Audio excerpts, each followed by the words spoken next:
I'm Cain Velasquez, a UFC heavyweight, and I speak the MMA Truth. Angel Cordero for the MMATruth.com, and we are in the presence of one of the biggest legends in MMA today. One of the faces that helped build this sport, Randy "The Natural" Couture. Randy, welcome to the MMATruth.com and welcome to the homes of thousands of MMA fans in Puerto Rico and all over the world. Well, thank you very much. We are at your annual poker tournament. Tell the people what's all about. This is my foundation poker tournament. I started a foundation about 6 years ago for wounded soldiers to raise money and help out some of the families of the guys coming back from the war, especially those guys that have been wounded. So this is our 5th annual poker tournament, generally our biggest fundraiser for the foundation. There's a lot of recognizable faces here, not only people from the MMA world, but also other sports and actors and comedians and all kinds of people here. What's the expectancy with this year, this tournament? I mean, what do we expect to raise? Yeah. We tend to be right around $50,000 usually. The most we've ever raised was 90. I think last year we did 30. So, you know, it depends on the economy, it depends on a lot of things. Obviously, a lot of fight fans in town with the big fights this weekend with Junior Dos Santos and Cain Velasquez as the main event. So we're hoping that helps us and we do a little better this year. Great. Well, we wish you all the best and thank you for doing something like that. It's a tragedy that a lot of the people that fight for us and for us to have the freedom to be standing here sometimes get a little bit forgotten after they come back. So thank you for doing that. It's my pleasure. The guys that wear that uniform and put it on the line for us on a daily basis are to be commended, and we try to do our small part to help out some of those guys that have been wounded when they come back. Randy, you've been away from the fight game in a sense for some time now, but no one can say that you're not busy. What's going to happen with Randy Couture this next year? Just finished a new movie in Los Angeles called Rush. It's a cop movie. Played a pretty nasty cop. A lot of fun.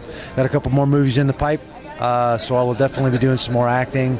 Looks like Expendables 3 will probably start shooting next summer. So I'm excited to see a script and figure out where we're going with that property and looking forward to it. Well, are you having any kind of involvement in the scripts of this movies?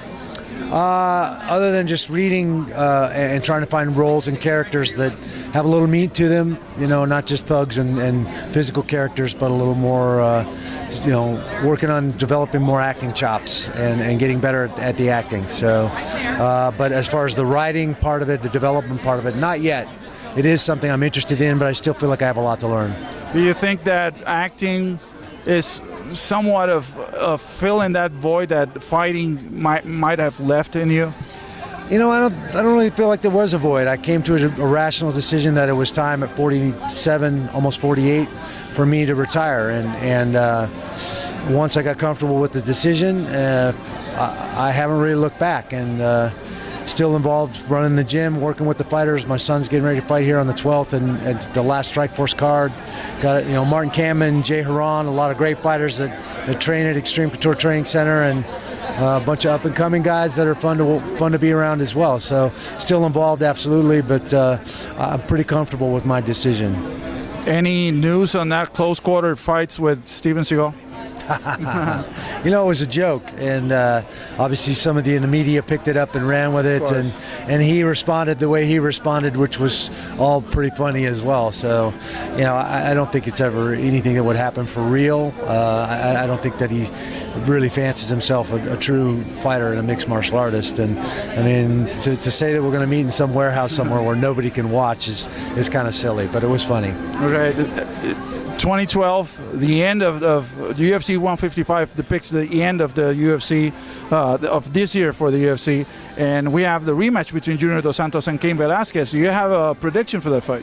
You know, I like Cain Velasquez in that fight. I think that the onus is always on the guy that won the first fight to figure out what to do different to get the same outcome in the second fight. I don't think Cain is going to make the same mistakes he made. I think he's going to force Junior to wrestle him a lot more and take him out of that striking realm where Junior is so effective and so dangerous. So I like Cain in the fight, but Junior is a hell of a striker and very, very dangerous. So it should be interesting. Do you think that we can attribute the first fight to a mistake on Cain's part, or maybe the injury really played out? Well, I think the injury certainly led and played a little part in it. But with a guy like Junior, it only takes one mistake, one wrong move to misjudge the range, get out of position a little bit, and he'll clobber you. So it'll be interesting. To let you go, we're asking UFC figures and fighters, what's your favorite moment of 2012 for the UFC? I spent a huge amount of time out of the country this year. I missed a bunch of fights. I really liked watching Ben Henderson this year come onto the scene, and DeMarcus Johnson in those two divisions. They were a lot of fun to watch, and I think definitely the high points for the year. I don't know if I could pick out a low point. I think it's been a pretty amazing year. The Fox vehicle and all the channels and the explosion in the sport just continues. So I really don't see a downside. Randy, thank you very much for taking the time to talk to us in such a busy schedule, and I hope we can welcome you to Puerto Rico sometime soon now that the UFC is finally coming back to Puerto Rico. Yeah, thank you. All right, a message to the fans in Puerto Rico and all over the world. Well, I look forward to a beautiful country. First of all, I was down there for the Pan Am Games, championships rather, in wrestling quite a while back, but I enjoyed the country very, very much, and obviously we've had a UFC there. It'll be nice to be back there, and maybe I'll get a chance to come say hello. Hopefully. For the MMA Truth.com in Puerto Rico, Randy, the Natural Couture, Angel Cordero, thank you very much.